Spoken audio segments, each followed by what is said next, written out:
પાટણ જિલ્લાના બ્રાહ્મણવાડા ગામમાં 700થી 800 વર્ષ પુરાણી પરંપરા આજે પણ અકબંધ જોવા મળી રહી છે.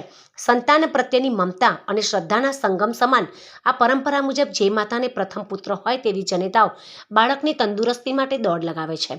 હોળીના દિવસે બપોરના સમયે આયોજિત આ દોડમાં માતાઓ ગામમાં આવેલા ગોગા મહારાજના મંદિરથી કુળદેવી વહેરાઈ માતાના મંદિર સુધી અંદાજે 1.5 કિલોમીટરનું અંતર ખુલ્લા પગે કાપે છે.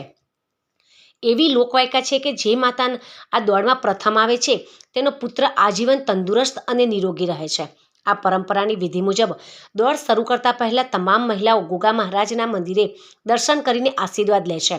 ત્યારબાદ મંદિરના પૂજારી દ્વારા મહિલાઓના હાથ બાંધી તેમને શ્રીફળ, સાંકળ અને ત્રિશૂળ આપવામાં આવે છે. કાળઝાળ ગરમીમાં ખુલ્લા પગે દોડતી વખતે ઘણીવાર માતાઓ થાકી જાય છે કે પડી જાય તેમ છતાં હિંમત હાર્યા વગર વહેરાઈ માતાના મંદિર સુધી પહોંચે છે.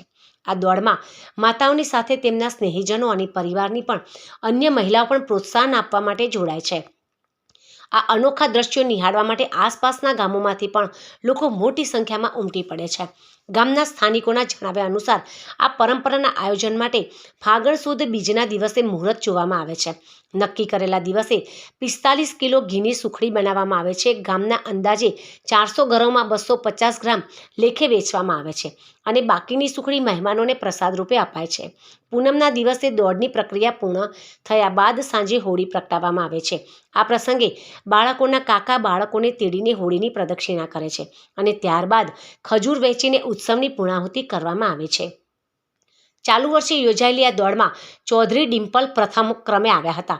તેમણે જણાવ્યું હતું કે પોતાના પુત્રના આજીવન સ્વાસ્થ્ય માટે તેમણે આ દોડમાં ભાગ લીધો હતો. આ પરંપરા પાછળનો મુખ્ય ઉદ્દેશ્ય નવી પેઢીના બાળકોનું સ્વાસ્થ્ય સારું રહે અને ગામની વર્ષો જૂની સંસ્કૃતિ જળવાઈ રહે તેવો છે. આધુનિક યુગમાં પણ ગ્રામજનો આ શ્રદ્ધા અને પરંપરાને હર્ષોલ્લાસ સાથે જાળવી રહ્યા છે. આ વર્ષની દોડમાં એક અત્યંત સંવેદનશીલ કિસ્સો જોવા મળ્યો હતો.